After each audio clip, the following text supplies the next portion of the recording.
Get your ghetto kid away from the decent families.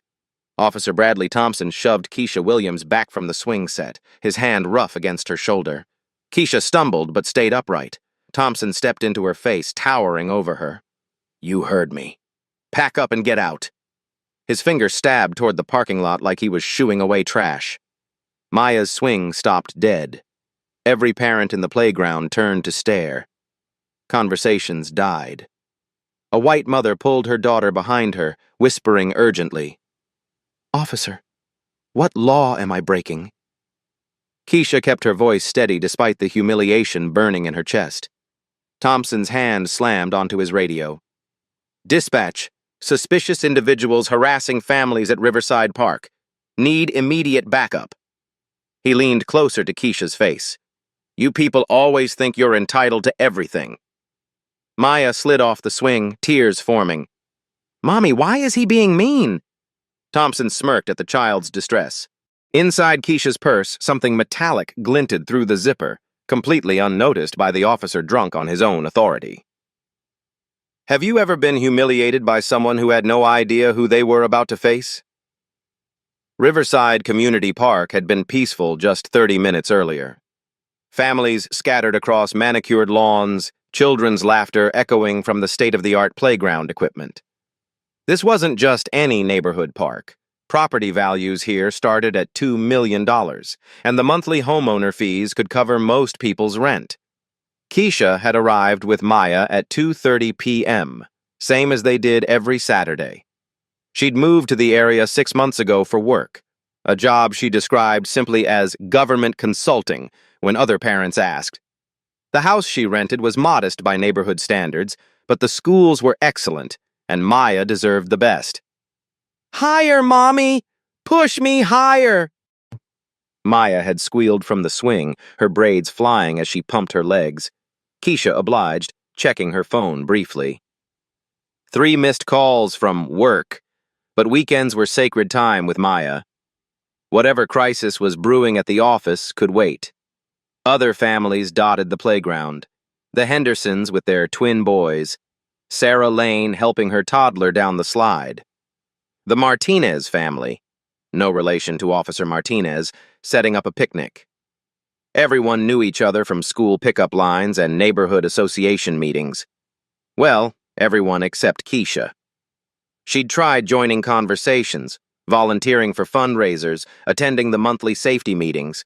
Polite smiles, brief exchanges, but something always felt slightly off. Like she was being evaluated, measured against an invisible standard she couldn't quite identify. The morning had started normally for Keisha.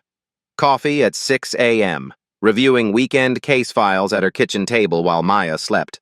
The Federal Building downtown was only 20 minutes away, its imposing glass facade visible from her bedroom window. She'd made those early morning drives for 8 years, badge and service weapon secured in her nightstand drawer. Maya had helped pack their park bag, carefully selecting snacks and her favorite unicorn toy. Can we get ice cream after, Mommy? She'd asked the same question every Saturday. If you're good, Keisha had replied, the same answer every time. 20 minutes into their park visit, Maya had dropped her favorite toy, a small purple unicorn, near the picnic tables.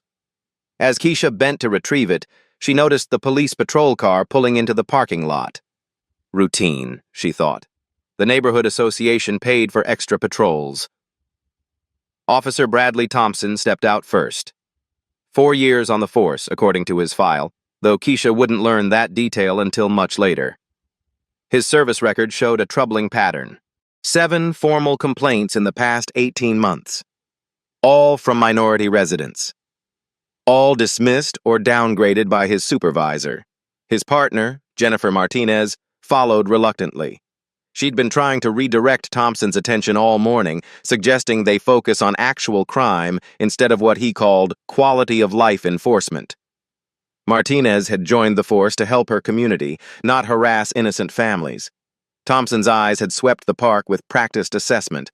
Families, children, normalcy. Then his gaze landed on Keisha and stopped. Something in his expression shifted, hardened. Martinez noticed it too, recognizing the look that usually preceded trouble. Brad, we should check on the vandalism report at the tennis courts, she'd suggested, hoping to redirect his focus. Thompson ignored her, already walking toward the playground. His radio crackled with routine chatter, federal call signs mixed with local traffic, the constant background noise of law enforcement. Neither officer paid attention to the federal communications bleeding through their radio frequency. The FBI task force operations, the interagency coordination calls, the high-priority federal responses, all just background static to local patrol officers. Keisha's phone buzzed again. This time the caller ID read FBI Director. She declined the call, focusing on Maya's joy as her daughter navigated the monkey bars. Some things were more important than work, even urgent federal operations requiring immediate coordination with local law enforcement. Thompson approached with the confidence of someone accustomed to immediate compliance. His hand rested casually on his radio, a practiced gesture of authority designed to intimidate. Parents began to notice, conversations slowing as they watched the interaction develop with growing unease. What they witnessed next would be recorded on 12 different cell phones, captured on body cameras, and documented in federal incident reports. But in that moment, as Thompson stepped deliberately into Keisha's personal space, none of them could have predicted the seismic shift about to occur. Thompson's approach was calculated, deliberate. He'd done this dance before. The slow circle, the intimidating stare, the assumption of guilt until proven otherwise. What he hadn't counted on was Keisha's stillness, her refusal to show fear or submit to his psychological pressure. "I asked you a question," Thompson said, stepping closer until he was invading her personal space. "What are you doing in this neighborhood?" Keisha's response was measured, professional. "Officer, I'm spending Saturday afternoon with my daughter at a public park." "The same thing every other parent here is doing." The word officer seemed to irritate Thompson. His jaw tightened. "Don't get smart with me. You know exactly what I mean." He gestured broadly at the other families, all of whom happened to be white. "These people live here, pay taxes here, contribute to the community." Maya had climbed down from the monkey bars and was walking toward them, her small face creased with concern. "Mommy, is everything okay?" "Stay right there, sweetheart," Keisha said gently, never taking her eyes off Thompson. Her voice carried the kind of calm authority that comes from years of training, though Thompson was too focused on his own power trip to recognize it. "See? Even the kid knows something's wrong," Thompson said, his voice getting louder. "Kids have instincts about these things." Martinez finally spoke up. "Brad, maybe you should let me handle this, Martinez." Thompson's dismissal of his partner was sharp, final. He turned back to Keisha. "I'm going to need to see some identification. Driver's license, registration if you drive here, proof you have legitimate business in this area." The legal absurdity of the request wasn't lost on Keisha. "Officer Thompson," she said, reading his name tag with deliberate emphasis.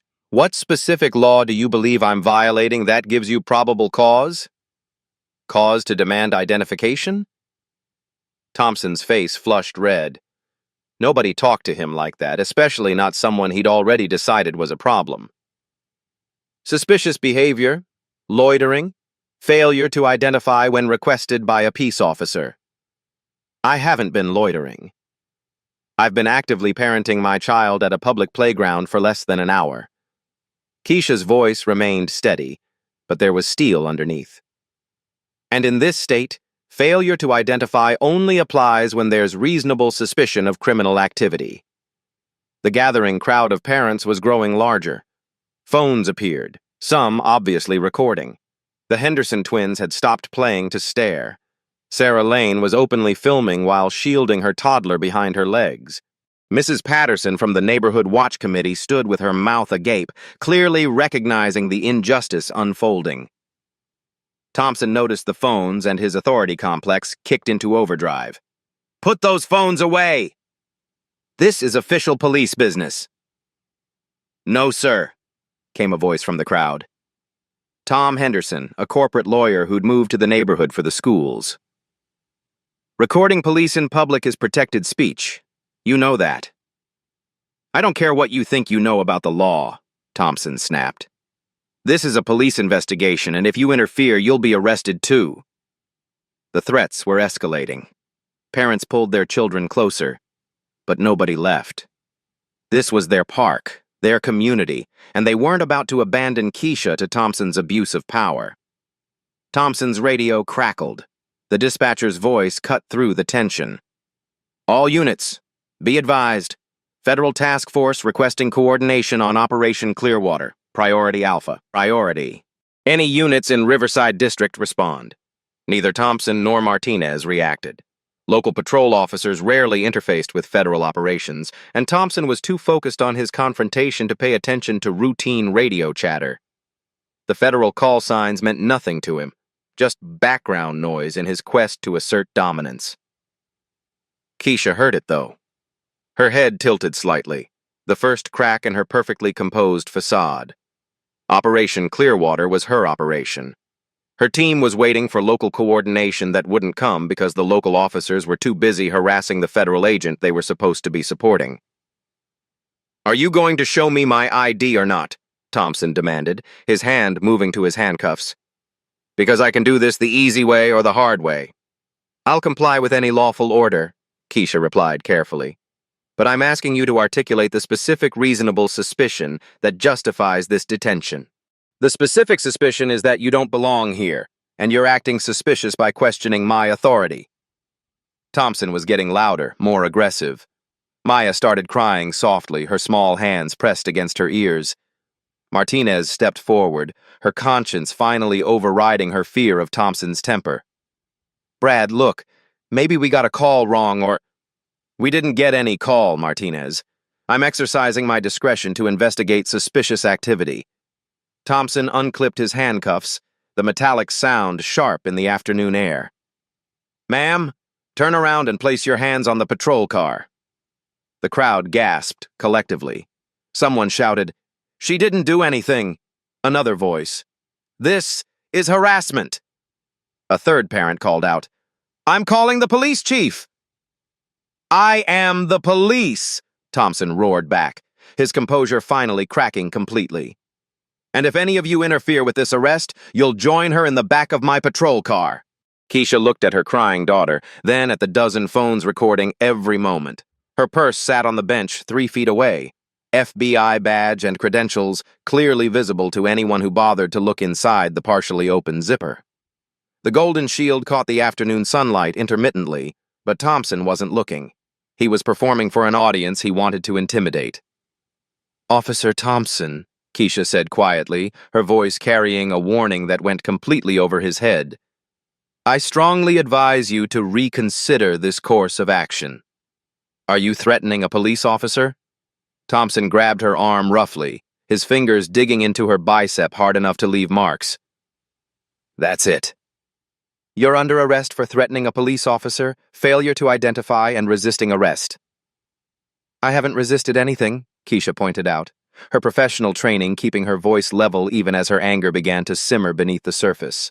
"You're resisting right now by arguing with me." Thompson's logic was circular, absurd, but backed by a badge and a gun. He forced Keisha's arm behind her back, reaching for his handcuffs with his free hand. Maya broke free from where she'd been standing and ran toward her mother. "Don't hurt my mommy!" Thompson roughly pushed the 8-year-old away. "Get back!" "This is police business." The crowd erupted. "He just pushed a child. Someone called his supervisor. This is insane." Martinez finally found her voice. "Brad, that's enough." "You can't push children." But Thompson was beyond reason now, drunk on power and the thrill of absolute authority.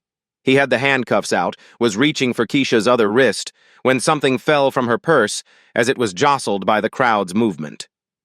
The metallic click of handcuffs being opened echoed across the now silent playground.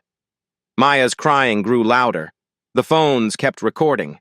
And somewhere in the federal building 20 minutes away, Operation Clearwater waited for local support that would never come. What Thompson didn't know, what none of them could have predicted, was that he was about to make the biggest mistake of his career, because in about 30 seconds, everything would change. The handcuffs clicked into place around Keisha's left wrist with a sound that seemed to echo across the entire playground. Maya's screams pierced the afternoon air as she watched her mother being restrained like a common criminal. The sight of her child's terror was almost more than Keisha could bear, but her federal training kicked in. Stay calm, document everything, let the system work. "Dispatch, this is Unit 47, Thompson spoke into his radio with obvious satisfaction. "I need a backup unit at Riverside Community Park for transport. One adult female in custody for failure to identify, resisting arrest, and threatening a police officer." The lies rolled off his tongue so easily that Martinez actually took a step back. She'd witnessed the entire interaction, and none of those charges were remotely justified. But challenging Thompson in front of civilians would end her career, and she knew it. "Copy that, Unit 47. Unit 23 is en route. ETA 4 minutes, came the dispatcher's response. Keisha found herself pressed against the hot metal of the patrol car, Thompson's hand heavy on her back. The humiliation was intentional, designed to break her spirit and demonstrate his absolute authority to the watching crowd.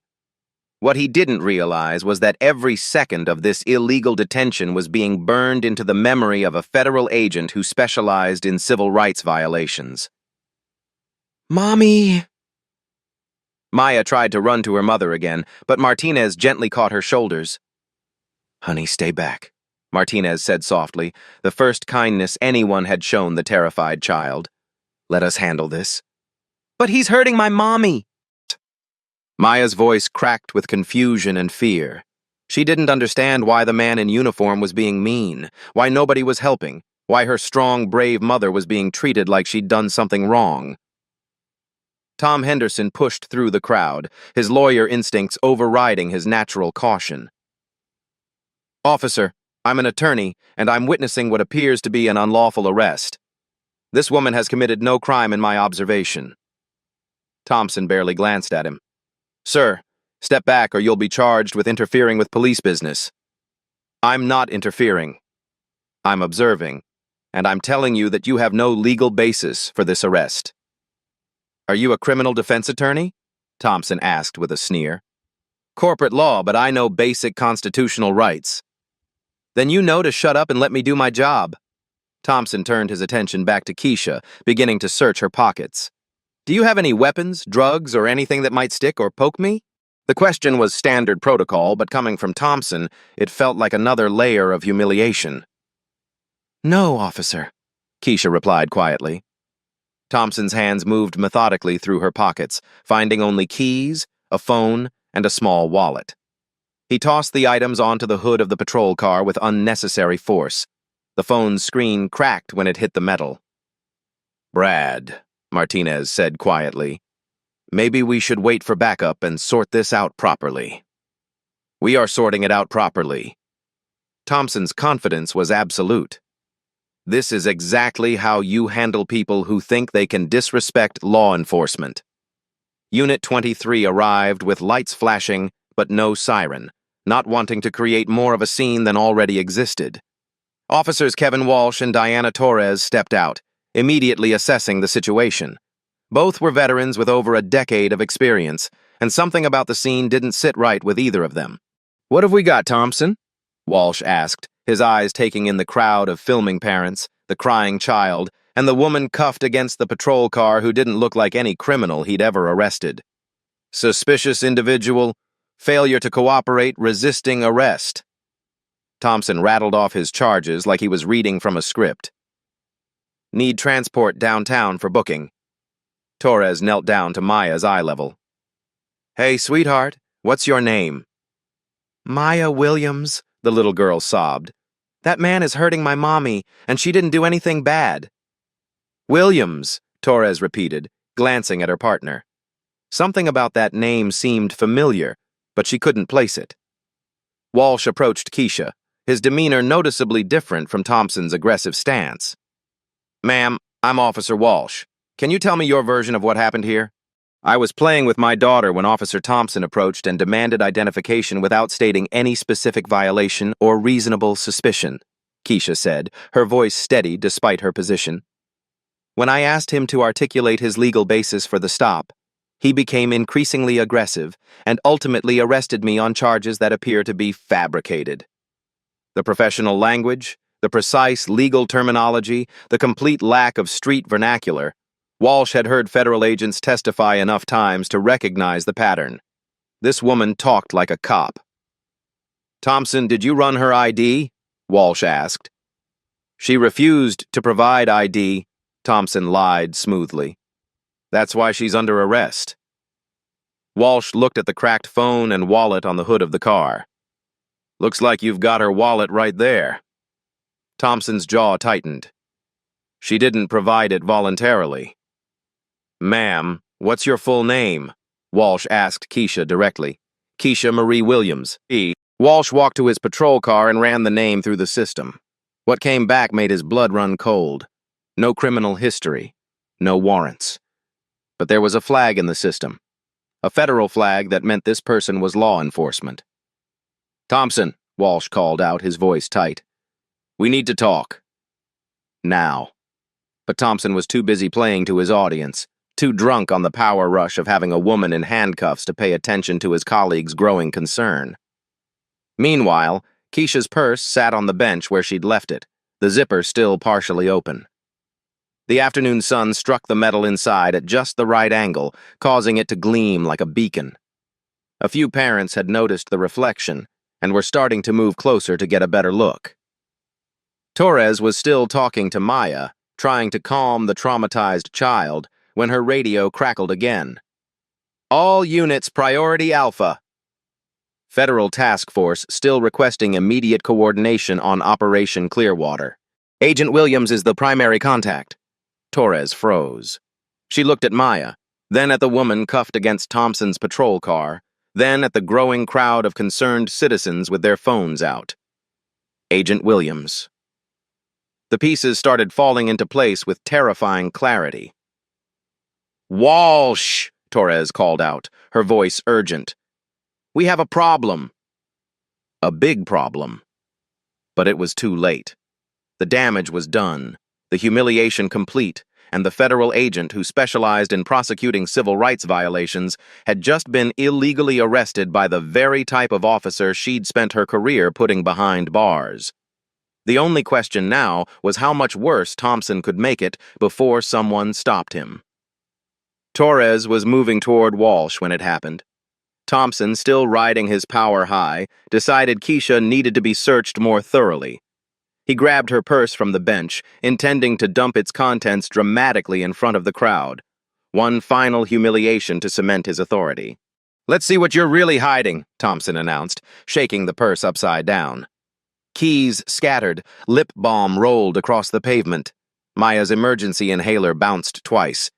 And then, catching the afternoon sunlight like a golden thunderbolt, a federal badge hit the concrete with a metallic clang that seemed to echo forever. The playground went silent. Not the hushed quiet of tension, but the absolute vacuum of shock. Parents stopped breathing. Children froze mid-motion. Even the wind seemed to pause. Thompson stared at the badge like it was a venomous snake. The Golden Eagle, the Department of Justice seal, the words Federal Bureau of Investigation embossed in bold letters. Next to it lay a leather credential case, official photo and ID card clearly visible through the plastic window. "Brad," Martinez whispered, her voice barely audible. "Brad, stop, stop." But Thompson couldn't stop. His brain couldn't process what he was seeing. This couldn't be real. Street criminals didn't carry FBI badges. Suspicious individuals in parks weren't federal agents. His entire worldview was crashing down in real time. Walsh saw it first. 23 years on the force had taught him to recognize disaster when it stared him in the face. "Thompson! Step away from her now!" The shout broke the spell. Parents began murmuring. Phones zoomed in. Children asked questions their parents couldn't answer. Thompson's hand was still on Keisha's back, still pressing her against the patrol car, but his grip had gone slack. Torres picked up the badge with shaking hands. Special Agent Keisha Marie Williams, Federal Bureau of Investigation. She read the words aloud like she was announcing a death sentence, because in many ways, she was. Thompson's career died at that moment. His pension, his reputation, his future, all of it evaporated faster than morning dew, but he still couldn't fully comprehend what was happening. That's not possible, he stammered. She doesn't look like... Like what, Officer Thompson? Keisha's voice cut through his confusion like a blade. She turned slowly, the handcuff on her left wrist catching the light. For the first time in 30 minutes, she looked directly into his eyes, and he saw something there that made his blood freeze. Federal authority. 8 years of it. The kind of power that could end careers, file criminal charges, and turn local police departments upside down with a single phone call. Ma'am, Walsh said, his voice thick with the weight of impending catastrophe. I am so sorry. This is... He couldn't finish the sentence. There weren't words for this level of departmental failure. Get these handcuffs off me, Keisha said quietly. Not a request. An order. Walsh fumbled for his keys, his hands shaking as he unlocked the restraints. The moment her wrists were free, Keisha rubbed the red marks Thompson's cuffs had left behind. Evidence. Documentation. Federal agents were trained to notice everything. Maya ran to her mother, wrapping her small arms around Keisha's waist. Mommy, why did they hurt you? Keisha knelt down, gathering her daughter close. Sometimes, baby, people make very bad decisions, but it's going to be okay now. Thompson finally found his voice, though it came out as a croak. I didn't know. You didn't identify yourself. I'm off duty, Keisha replied, standing back up with Maya still clinging to her. I'm not required to identify myself. But you, Officer Thompson, are required to have reasonable suspicion before detaining anyone. You're required to have probable cause before arresting anyone. You're required to respect the constitutional rights of every citizen, regardless of their race. Each word hit Thompson like a physical blow. The crowd was pressing closer now, sensing the dramatic shift in power. Phones were recording everything, capturing the moment when institutional racism met federal accountability. Federal Bureau of Investigation, Tom Henderson repeated, his lawyer brain already calculating the lawsuit potential. Jesus Christ, Thompson, you arrested an FBI agent. Martinez stepped forward, her conscience finally overriding her career concerns. Ma'am, I want you to know that I objected to his conduct. I tried to redirect him multiple times. Keisha studied Martinez for a long moment. I heard you, Officer Martinez. Your attempts to de-escalate have been noted. Torres was on her radio, her voice urgent. Dispatch, we need a supervisor at Riverside Park immediately. And contact the FBI field office. Tell them Agent Williams Tell them there's been an incident. The FBI field office already knows there's an incident, Keisha said, picking up her cracked phone. I've missed 17 calls in the last hour because I was being illegally detained. Thompson slumped against his patrol car, the full weight of his actions finally crashing down on him. An FBI agent. He'd handcuffed and humiliated a federal law enforcement officer in front of dozens of witnesses while cameras rolled. This is bad, he whispered to himself. This is really, really bad. Maya looked up at her mother with confusion still clouding her 8-year-old features. Mommy, are you really FBI? Keisha smiled down at her daughter, the first genuine smile she'd managed in the past hour. Yes, sweetheart. Mommy catches bad guys. Like him? Maya pointed at Thompson. The question hung in the air like smoke. Because the truth was, Thompson had just become exactly the kind of bad guy that Keisha Williams spent her career putting behind bars. Sometimes, baby, Keisha said softly. Sometimes. The supervisor arrived within 8 minutes, though it felt like hours to Thompson. Sergeant Michael Ramirez had 22 years on the force and the kind of institutional memory that made him valuable during crises. He'd seen officers make career-ending mistakes before, but nothing quite like this. What the hell happened here? Ramirez demanded as he stepped out of his patrol car, surveying the scene with experienced eyes. Dozens of parents with phones out, a crying child, his officers standing around looking like they'd witnessed a murder, and a black woman holding what appeared to be federal credentials. Walsh met him in the patrol car. Sarge, we have a situation. Thompson arrested an FBI agent. Ramirez stopped walking. Say that again.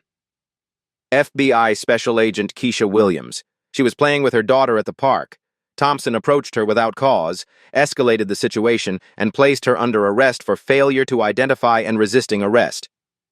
And she's actually FBI? Walsh held up the badge and credentials. 8 years federal service, Civil Rights Division. The color drained from Ramirez's face. Civil Rights Division. The FBI agents who specialized in prosecuting law enforcement officers who violated constitutional rights. Thompson hadn't just arrested any federal agent. He'd arrested the worst possible federal agent. Where's Thompson now? Over there, having what looks like a nervous breakdown. Ramirez approached Keisha, his demeanor respectful but professional. Agent Williams, I'm Sergeant Ramirez. I supervise this district. First, let me apologize on behalf of the entire department for what you've experienced here today. Keisha studied him carefully.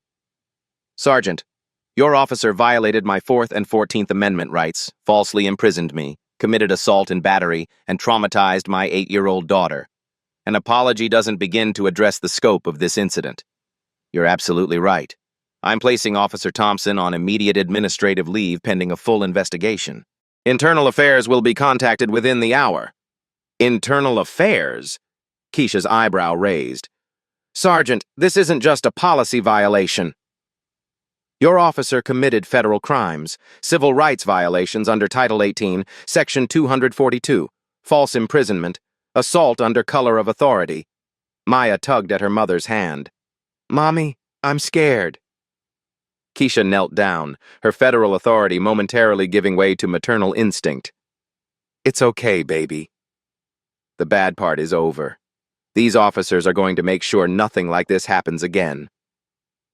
Ramirez watched the interaction, recognizing the delicate balance Keisha was maintaining between her roles as victim, mother, and federal law enforcement officer. Agent Williams, can you tell me exactly what happened from the beginning? Officer Thompson approached me without reasonable suspicion, demanded identification without legal justification, escalated the situation through verbal intimidation and physical aggression, ignored my questions about his legal authority, and ultimately arrested me on fabricated charges. Keisha's recitation was precise, clinical. The entire incident was witnessed by approximately 15 civilians and recorded on multiple devices. Torres approached with her notebook out. Ma'am, would you be willing to provide a formal statement? I'll be filing my report directly with the FBI's Civil Rights Division and the Department of Justice Office of Inspector General, Keisha replied. But yes, I'll cooperate with your internal investigation. By now, a small crowd had gathered around them. Parents who had initially been intimidated by Thompson's aggressive behavior were now openly discussing what they'd witnessed. The transformation was remarkable. Fear had given way to outrage, silence to vocal support for Keisha, and condemnation of Thompson's actions. I saw the whole thing, declared Mrs. Patterson from the Neighborhood Watch Committee. That officer was completely out of line from the moment he approached her. There was no reason for any of this. I've got it all on video, added Sarah Lane, holding up her phone. From the very beginning when he told her she didn't belong here. Same here, chimed in Tom Henderson. Clear footage of everything, including the illegal search and the handcuffs. Ramirez realized he wasn't just dealing with an isolated incident anymore. This was a community relations disaster of epic proportions, captured on multiple devices and witnessed by some of the most influential residents in the district. These weren't street criminals or unreliable witnesses.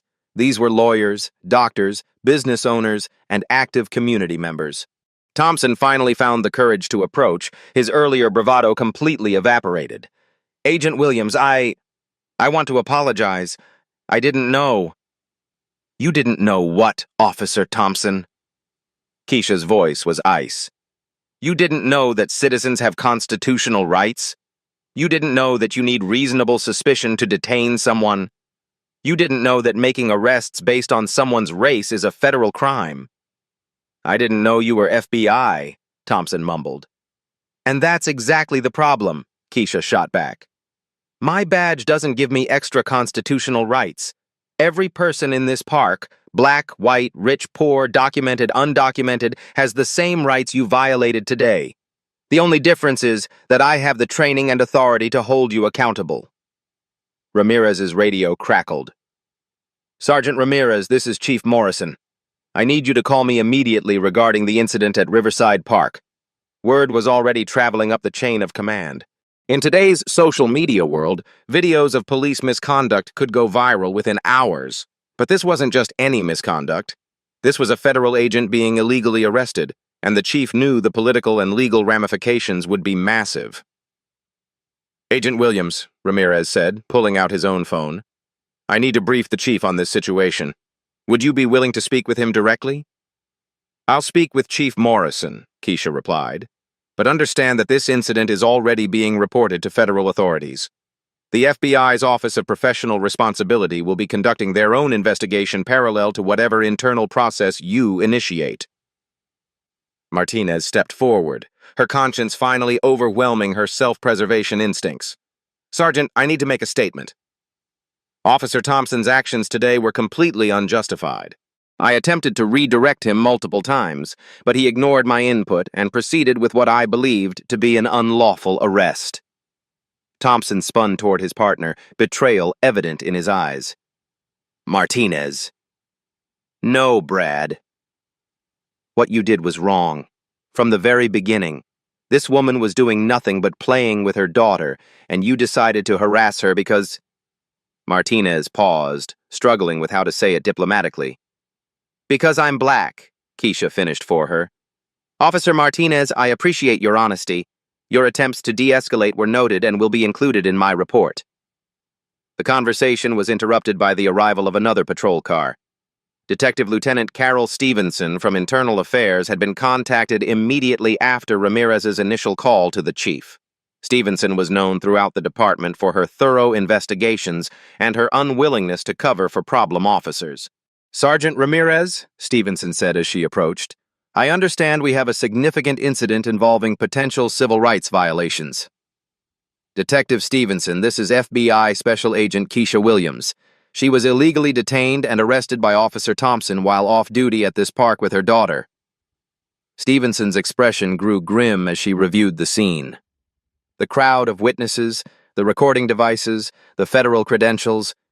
This was exactly the kind of case that could destroy careers and cost the city millions in litigation. Agent Williams, I'm Detective Lieutenant Stevenson from Internal Affairs. I want you to know that this investigation will be conducted with complete transparency and accountability. Detective, I appreciate that, but you should understand that federal oversight will be involved regardless of your internal process. The Department of Justice takes civil rights violations by law enforcement very seriously, especially when the victim is a federal agent. More parents stepped forward, offering their recordings, their witness testimony, their contact information. The community that had initially seemed unwelcoming was now rallying around Keisha and Maya, united in their outrage at what they'd witnessed. I want to press charges, announced Tom Henderson. I witnessed assault, false imprisonment, and civil rights violations. As a citizen, I want this officer prosecuted to the fullest extent of the law. Me too, added Sarah Lane. What he did was criminal, and we all saw it. A chorus of agreement rose from the gathered parents. They weren't just offering to be witnesses anymore, they were demanding justice. Ramirez was back on his radio, speaking in hushed tones with the chief. The conversation was brief but heated, ending with Ramirez nodding grimly. He approached Thompson with the bearing of a man delivering a death sentence. Thompson, you're on immediate paid administrative leave. Turn in your weapon, badge, and radio. You're to have no contact with witnesses or other officers regarding this incident. A department vehicle will take you home.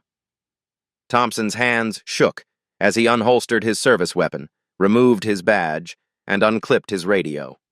8 years of training, 4 years on the force, a pension he'd been counting on, all of it gone in 30 minutes of breathtaking stupidity. What about my patrol car? Thompson asked weakly.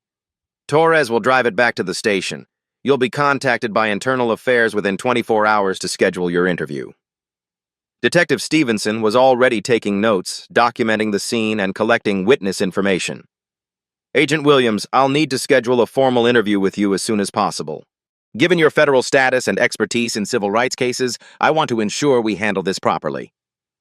Detective, I'll cooperate fully with your investigation. But I need you to understand that Officer Thompson's personnel file will likely become evidence in federal court. Any history of complaints, training deficiencies, or supervisory failures will be scrutinized. The weight of that statement settled over everyone present. This wasn't just about Thompson anymore. It was about the entire department's hiring, training, and supervision practices. Keisha watched Thompson's world collapse with professional detachment. She'd seen it before. Officers who thought their badge made them untouchable, right up until the moment accountability arrived. But this time felt different. This time, she was the victim instead of the investigator. Agent Williams, Ramirez said, turning back to her. Is there anything else the department can do to address this situation? Keisha looked around the park. At Maya, still clinging to her leg. At the parents who'd witnessed everything. At Martinez, who was clearly struggling with guilt by association. At Thompson, whose career was effectively over. Sergeant, this isn't about one bad officer. This is about a system that allows officers like Thompson to operate without oversight until they make a mistake so egregious it can't be ignored. Your department needs comprehensive bias training, updated use of force policies, and civilian oversight, because the next victim might not be an FBI agent with the power to fight back. Maya looked up at her mother with wide eyes. Mommy, are you going to arrest the mean policeman? Keisha smiled down at her daughter, the first genuine moment of warmth since this nightmare began. No, sweetheart. But I'm going to make sure he never hurts anyone else's family. As Thompson was led away to a patrol car for transport home, as Detective Stevenson continued documenting the scene, as the federal investigation machine began to turn, one thing was crystal clear. The consequences were just beginning. 3 weeks later, the conference room at police headquarters felt like a courtroom. The internal affairs investigation had concluded, the federal review was complete, and Chief Morrison sat at the head of a long table with the weight of institutional accountability pressing down on his shoulders. Detective Stevenson opened the thick file in front of her. The investigation into Officer Bradley Thompson's conduct on September 13th has been completed. The findings are conclusive and damning. Keisha sat across from the panel, Maya beside her drawing quietly in a coloring book. She'd insisted on bringing her daughter to witness this moment. Not for revenge, but for closure. Maya needed to see that the system could work, that bad actions had consequences. Officer Thompson has been terminated from the police department effective immediately, Chief Morrison announced. Additionally, criminal charges have been filed by the District Attorney's Office for civil rights violations, false imprisonment, and assault under color of authority. Thompson's union representative, Robert Klein, shifted uncomfortably in his chair. Chief, my client maintains that this was a case of mistaken judgment, not criminal intent. Mr. Klein, Keisha interjected, her voice calm but firm. Your client told me I didn't belong in a public park because of my race, physically assaulted me, illegally searched my property, and arrested me without probable cause.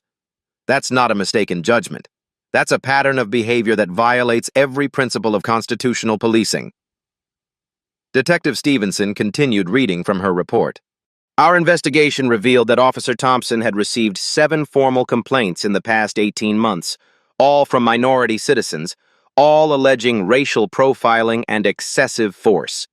Previous supervisors either dismissed these complaints or failed to document them properly.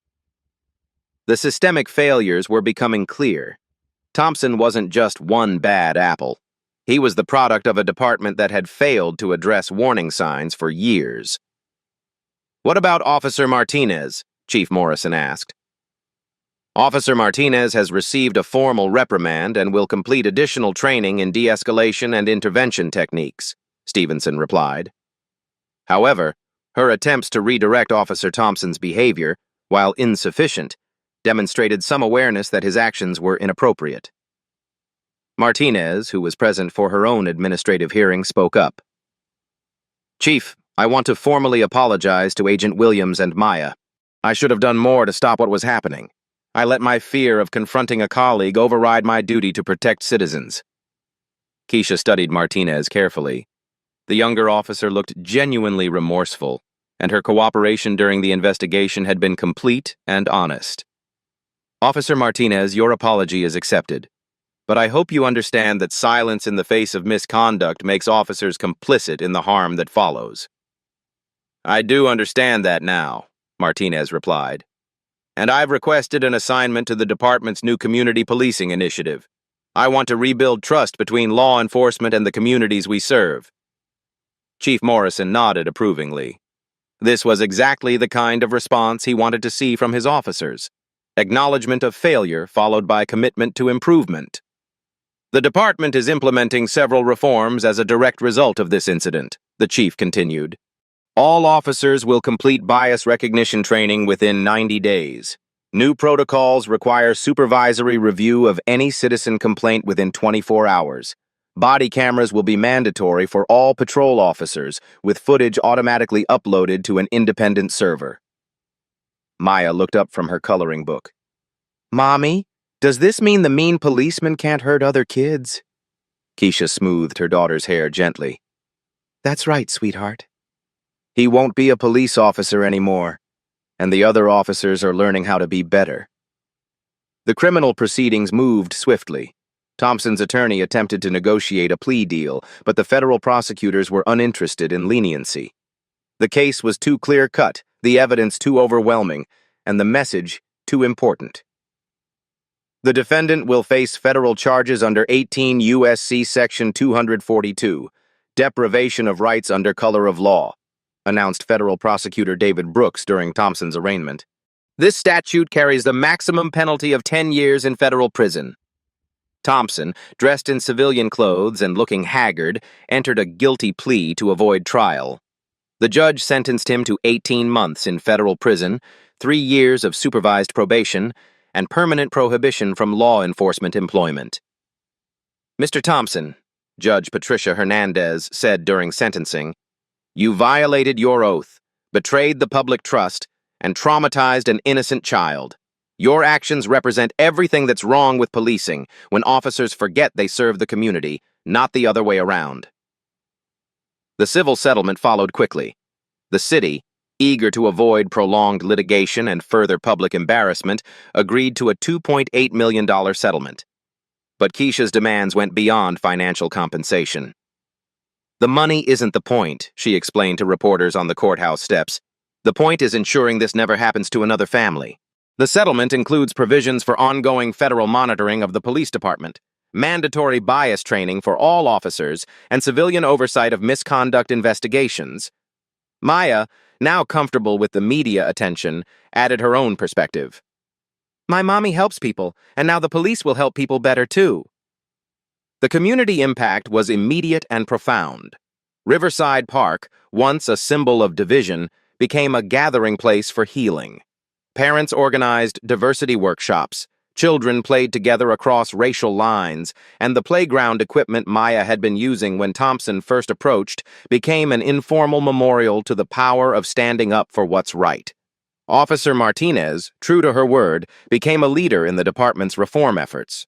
She partnered with community organizations, attended neighborhood meetings, and worked to rebuild the trust that officers like Thompson had destroyed. Agent Williams changed my understanding of what it means to serve and protect, Martinez said during a community forum 6 months later. Real service means protecting everyone's rights, especially when it's difficult or uncomfortable. The federal monitoring continued for 2 years, with Department of Justice observers reviewing every use of force incident, every citizen complaint, and every training session. The department's culture slowly but measurably improved. Thompson served his full sentence without incident. Upon release, he moved to another state and found work in construction. He never applied for law enforcement employment again. Sometimes the system works, Keisha reflected during an interview on the first anniversary of the incident.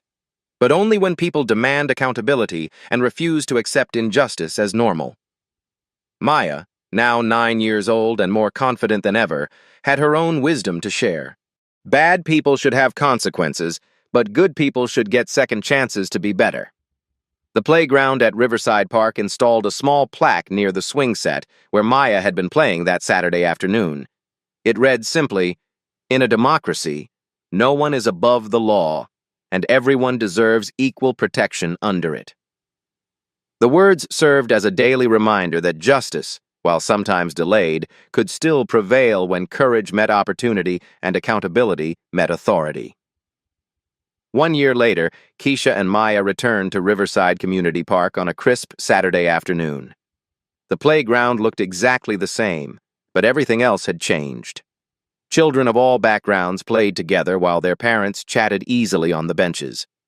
The invisible barriers that had once divided this community had been replaced by genuine connections forged through shared commitment to justice and equality.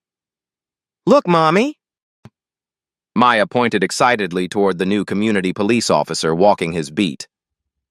Officer James Washington, a soft-spoken veteran with 20 years of experience, had volunteered for the Riverside assignment specifically because he wanted to be part of the solution.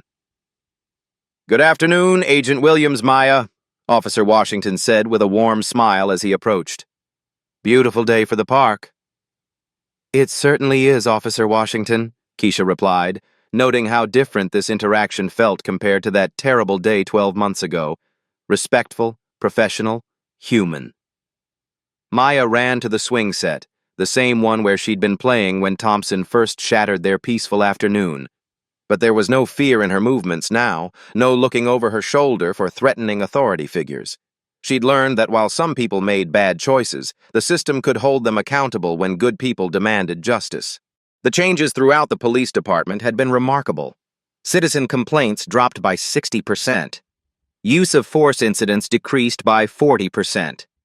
Community trust scores, measured through quarterly surveys, had risen steadily month after month. Most importantly, no officer had been terminated for civil rights violations since Thompson's firing. The key was changing the culture, not just the policies, Chief Morrison had explained during a recent interview. Agent Williams didn't just expose one bad officer, she forced us to confront systemic problems we'd been ignoring for years. The federal monitoring had officially ended 6 months ago, but the reforms remained in place. The Civilian Oversight Board, community policing initiatives, and enhanced training programs had become permanent fixtures of the department's operations. Martinez, now a sergeant and head of community relations, approached with her weekly report. "Agent Williams, I wanted to update you on our progress. We've completed bias training for all patrol officers, and the new de-escalation protocols are showing measurable results." "That's excellent news, Sergeant Martinez," Keisha replied. "Your leadership in these reforms has been remarkable." Martinez smiled, but her expression remained serious. "I learned something important that day at this park. Staying silent when you witness injustice makes you complicit in it. I'll never make that mistake again." Maya finished her time on the swings and joined the adults, her natural curiosity about police work evident in her questions. "Officer Washington, do you ever arrest people who are innocent?" Washington knelt down to Maya's eye level, understanding the weight behind her question. "Maya, police officers are human beings, and human beings sometimes make mistakes. But we have rules and training to help us make good decisions, and when we do make mistakes, there have to be consequences." "Like what happened to the mean officer?" "Exactly like that. Officer Thompson broke the rules and hurt people, so he faced consequences. That's how justice works." The conversation was interrupted by Tom Henderson, now chair of the Neighborhood Association's Police Oversight Committee. "Agent Williams, I wanted to thank you again for your patience with our community's learning process. The workshops you've led have been transformative. Mr. Henderson, this community's willingness to confront uncomfortable truths and work for real change has been inspiring. Maya and I are proud to call Riverside our home."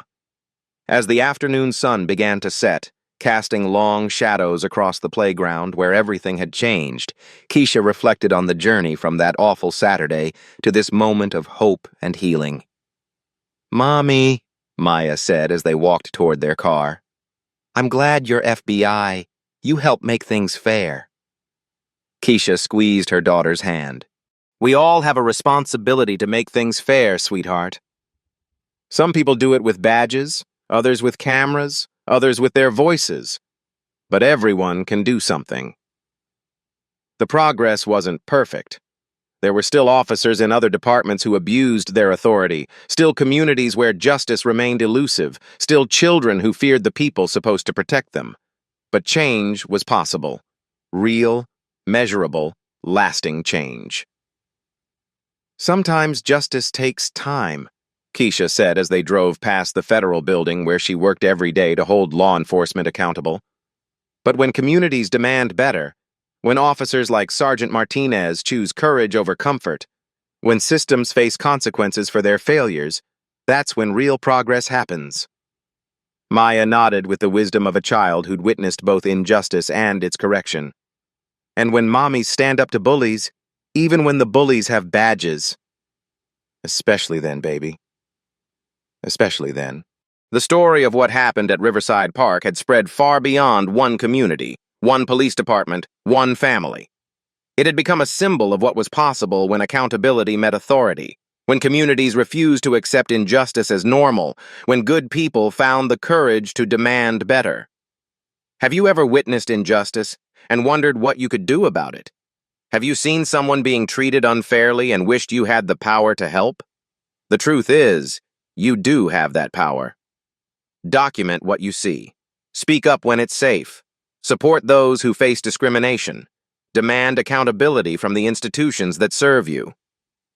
Real change happens when ordinary people refuse to accept extraordinary injustice. It happens when communities come together across racial lines to demand better from their public servants.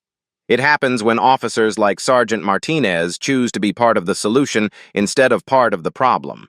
Share this story if you believe in accountability. Like it if you think all children deserve to feel safe in their neighborhoods. Subscribe for more stories where truth confronts power and justice, however delayed, ultimately prevails. And remember, the badge doesn't make the officer. The character does. Courage does. And communities that demand both can create the change they want to see. What will you do the next time you witness injustice? The answer to that question might just change everything.